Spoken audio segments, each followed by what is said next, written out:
There's a bigger picture, even bigger than the bigger picture that everybody in the media seems to be talking about, which I will share with you as we continue through this program. And that bigger picture has to do with how America has fundamentally changed since Ronald Reagan's presidency, since Ayn Rand's ascendancy, since Freddie Koch died and the John Birch Society largely died with him, and his sons, Charles and David, his son Charles, or David rather, ran for vice president on the Libertarian ticket in 1980. And they founded the David H. Koch Foundation, I believe it was called, which then got renamed the Cato Institute and all that kind of stuff. So this is possibly a turning point moment for the Romney campaign and for the Obama campaign. We'll see. I mean, keep in mind there's still almost 2 months now to go before Election Day, and a lot could happen for better or for worse on both sides. And also keep in mind that there is this huge pool of ditto heads who believe this idea that 47% of Americans are freeloading moochers because they don't pay federal income taxes. The actual percentage of people who are not elderly, in other words, getting Social Security or Medicare. And by the way, how can you call somebody who's living on Social Security and Medicare a moocher? How can you call them somebody who has a victim mentality when they paid their entire lives into those funds that they are now getting back? And in fact, most of them are getting them back, and they're paying income tax on their Social Security thanks to Ronald Reagan. How can you call those people who have a victim mentality who are going to follow the president? Come on, give me a break. The percentage of people who are not elderly and who are not disabled, who do not pay federal income taxes, is between 6.9% and 7.1%. It's around 7%. And that 7% is made up mostly of people who have either such badly paying jobs that they're basically below the poverty level, or it's made up of these several thousand multimillionaires who pay no income taxes whatsoever. Keep in mind, Mitt Romney pays 13.9%. He pays less than a cop or a firefighter. And this is the guy who's lecturing us about the victim mentality of people who don't pay income taxes? The cons, they always say, don't pay taxes. What a lie. Everybody pays sales taxes. Everybody pays use taxes. Everybody, most everybody pays state, property. If you're not, even if you're renting, you're paying property taxes indirectly. You buy things, you're paying sales taxes. You buy gasoline, you're paying gasoline taxes. You register your car, you're paying a use tax. There's no end to it. That's 7%.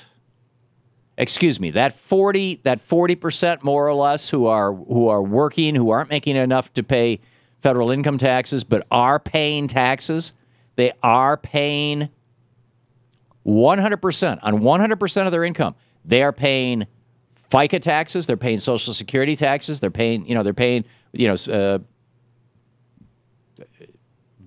basically payroll taxes is the general term that's applied to them. That 40% that is paying payroll taxes, they're paying more than Mitt Romney pays in federal taxes. And they're paying more than Mitt Romney pays as a percentage of his income in FICA, in payroll taxes. Because he only pays payroll taxes on his first $110,000.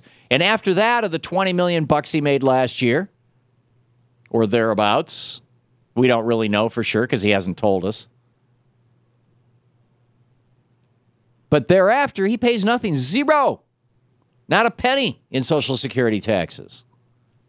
If the Mitt Romney class, if the people in that room, the fat cats in that room that he had just been talking to, if they were all paying Social Security taxes on every penny of their income, Social Security would be solvent forever.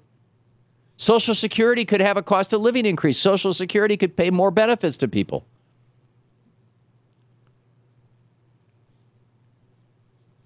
Social Security and Medicare, you'd never have a problem. You wouldn't have people sitting around the Paul Ryans of the world. And for that matter, a lot of Democrats going, we really need to think about Simpson Bowles and cut Medicare, a little bit, cut Social Security 3%. That was the recommendation of Simpson Bowles, cut Social Security 3%. How come nobody's talking about that?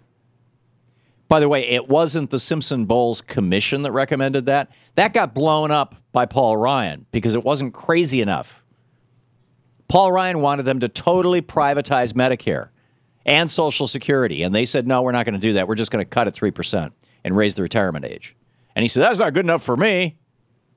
And then Jan Schakowsky was also on that committee. And she said, no cuts to Social Security whatsoever. No cuts to Medicare whatsoever. Let's just raise taxes on rich people just by 3 or 4% like Bill Clinton did. And you still have these commentators going, oh, Bill Clinton reached across the aisle and worked with Newt Gingrich to balance the budget. What a lie. Bill Clinton raised income taxes on the very rich by 3%, and not one single Republican in Congress voted for it. In fact, Newt Gingrich went on the floor of the House and said, this is going to cause a Great Depression. Right.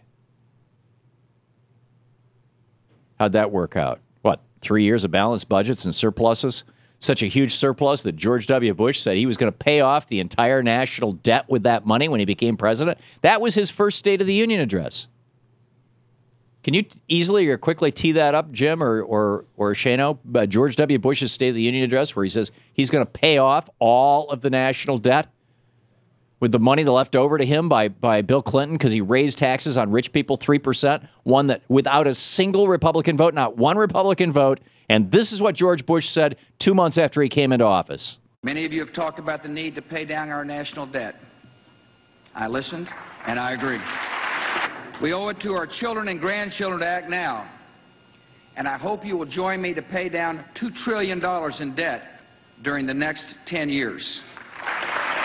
At the end of those 10 years, we'll have paid down all the debt that is available.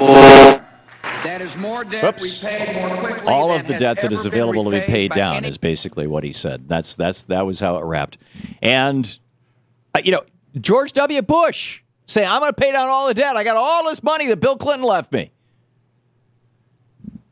Without one Republican vote. And Romney wants to double down on George W. Bush's policies? I mean, that debt, all that surplus that was going to be used to pay down the national debt, that George Bush was going to use to pay down the national debt, which at that point was, probably around $5 or $6 trillion, because George Bush added $5 trillion to the national debt. With his 2 wars and his Medicare Part D and his massive tax cut for millionaires and billionaires.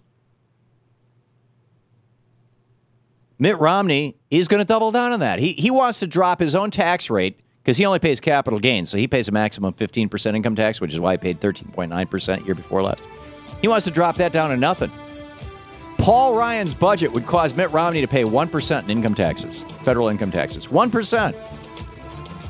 And this guy is lecturing people who are working at Walmart who aren't making enough money to pay income taxes? Give me a break.